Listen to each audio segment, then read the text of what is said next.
Last night we stayed at Trail Break RV Park. Our site doesn't have full hookups, but it does have power. So that was nice. We got to have the air conditioner on without running our generator. The site we got was only $20, which is a really great deal for being in an RV park. You know, a lot of forest campgrounds charge $15 without any hookups. So that was really nice that we got it for $20 and got to have power. And also they have a laundry room, so we're getting our laundry done too. So that's an added bonus. So we're getting ready to check out now, and we're going to go visit a couple of state parks today.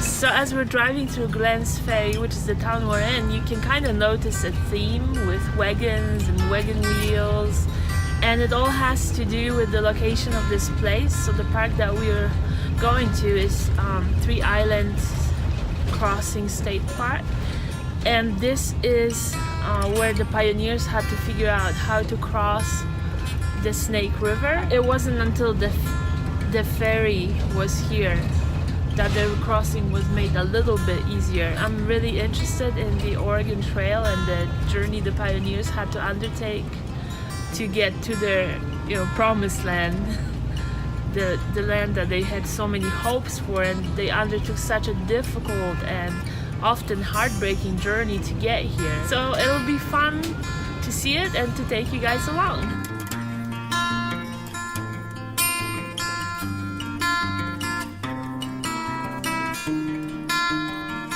You see those wheels?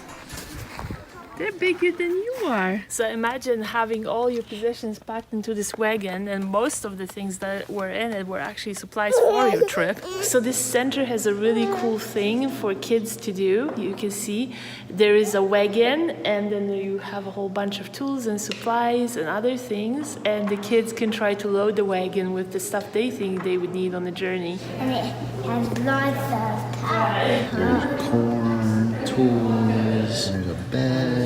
They put keepsakes in here, and there's rice. The wagons would fit a lot of stuff, huh? All right, boys, load it on. Hey, boys, put the heavy things down first.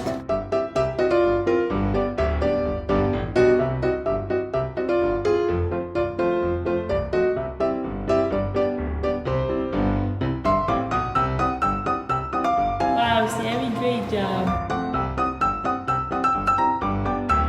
So behind me you can hear pieces of spiel that they use to encourage people to get on the journey. They advertise the new territory, and so it's exciting.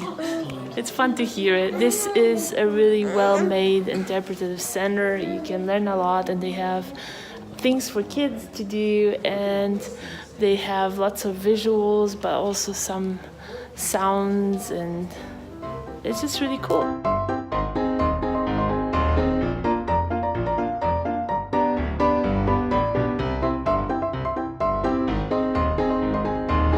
This is a cool little feature, so it shows you what you could afford for what amount of money. So they have $700, then $1,000, which is $20,000 to today's money. And then you have $1,500. So let's see what we can get.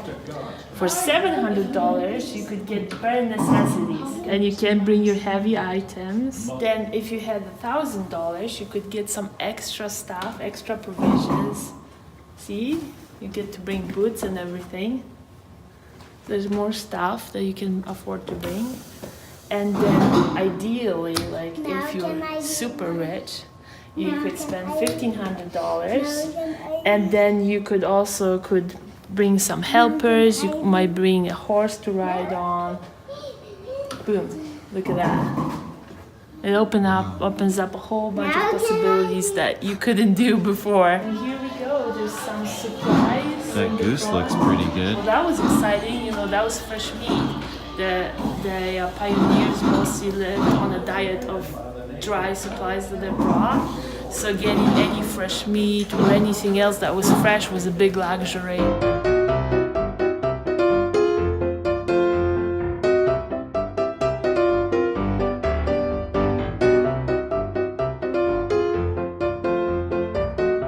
These are real tools that they used back then, Sam.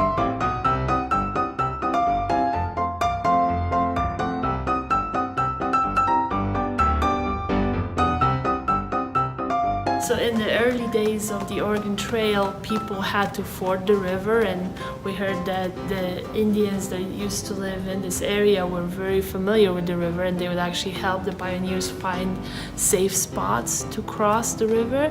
And then in 1869, this guy here built a ferry that made it much easier for the pioneers to cross the river. So the town Glenn's Ferry is named after this man, Glenn, who started the ferry here. So if you're interested in Oregon Trail, or you have little kids interested in the Oregon Trail, you should definitely bring them to this museum. It's really hands-on. It has lots of fun things for the kids to enjoy, as well as the adults. It focuses mostly on this area, the crossing of the Snake River, but it's really interesting to see.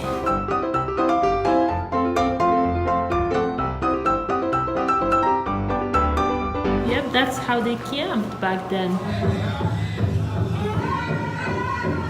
A huge cloud came towards us out of the east. Then we saw riders and strange animals with horns and many people walking. Fording the Snake River at Three Island Crossing was a risk the emigrants calculated very carefully. See the horses and the wagons having a hard time. Sometimes the wagons would tip over in the river like that, and then nothing could save them anymore.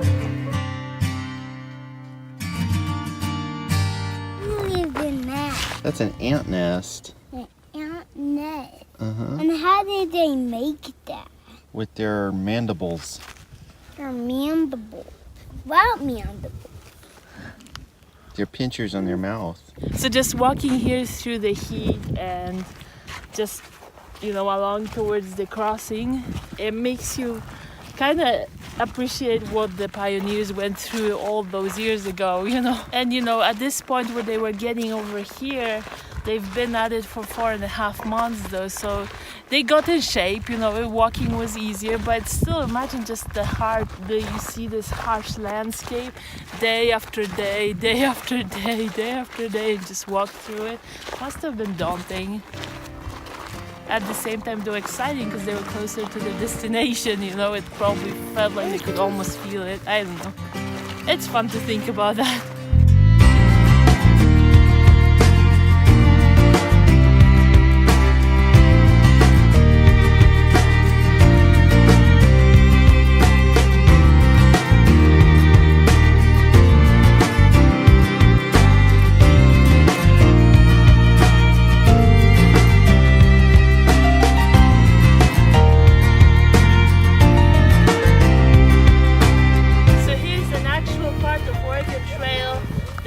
Pioneers who made the crossing would emerge from down over here and then just go right through. And you can kind of see some ruts going through the grass right where the wheels would go. That's really cool. Where the wheels will go? Mm-hmm. See, like this. This is where a wheel went. Just like that. Just like this? Many wheels. And on this side too, and that's the space in between that the wagon would straddle. That's really cool.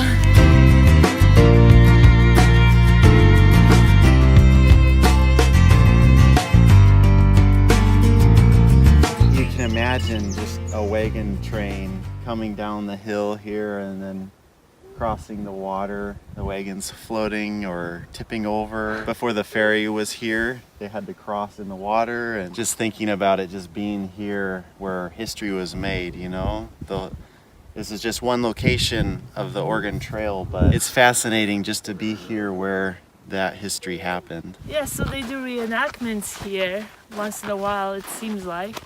But even a reenactment doesn't even really get close to what it was really like. I mean, picture that, one company would be, let's say, 30 wagons maybe, and imagine then a whole bunch of horses and extra oxen that were being led as second teams, replacement animals.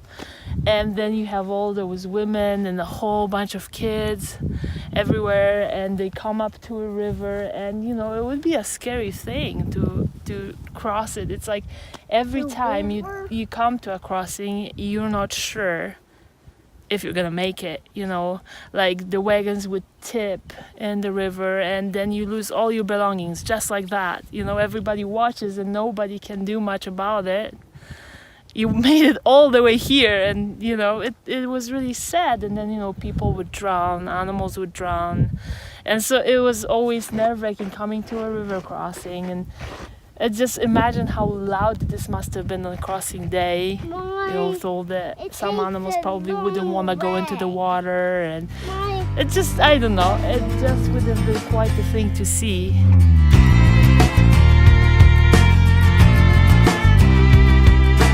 Oh, so we accomplished the impossible. We walked like, I don't know, half a mile in no shade and 97-degree weather. This officially is the hardest walk I've ever done because of the heat, not because of the length. What, you probably didn't even break a sweat, did you? I'm actually staying pretty cool. Of course you are. He like is impervious to hot weather, I guess, but the kids and I, we are done. Look at the baby. He's sleeping. Sammy was needing a ride on Daddy because it's just too hard to walk. And Mommy's done too. Too hot.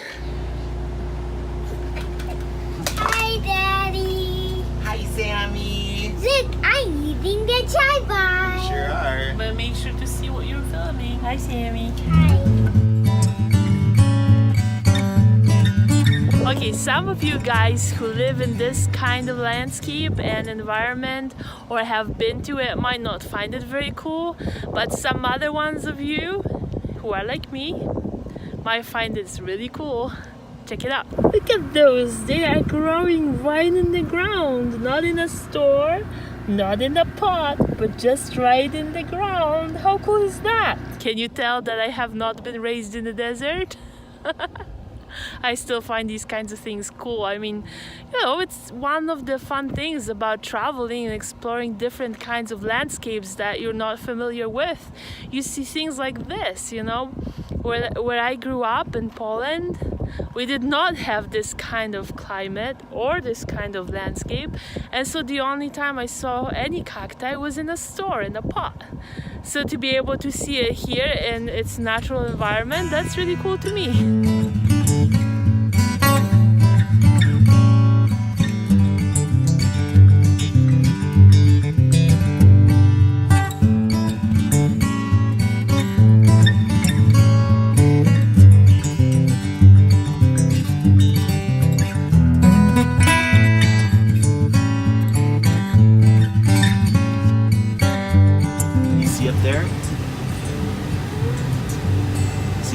Rock, it's balancing. See that?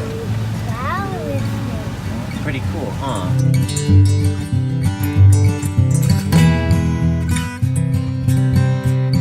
This is called balanced rock. It's quite a hike to get up here from the parking. Kind of hard to do with little kids, so Irene stayed in the motorhome with Sammy and Theo. That's a pretty cool land formation. It is possible to climb up to the base of it. I don't want to though because the tread on my shoes isn't very good and it's pretty slippery. So too much of a risk for me. But there it is, balanced rock. Here you can see our motorhome way down there.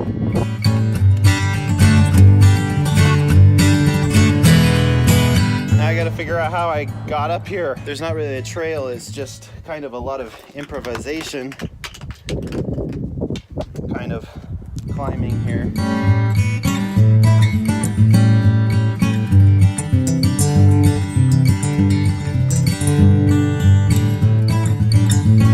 It's really windy up here, which is a good thing because it's also a really hot day.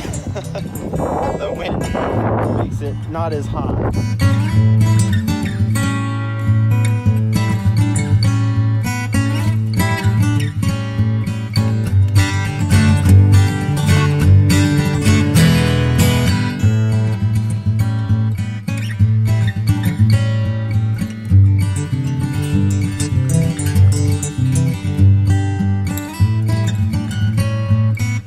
stop for the night here in Twin Falls at a county park called Rock Creek RV Park. It's actually a pretty nice park. There's a creek going through it, and it's kind of down in a gully.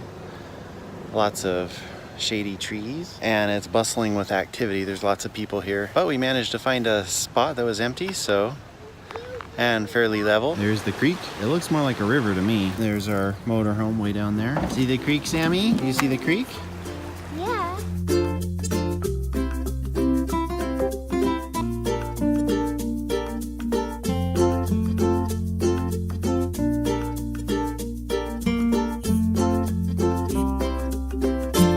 So we're gonna enjoy our walk around the park for a little while, and we'll catch you guys next time.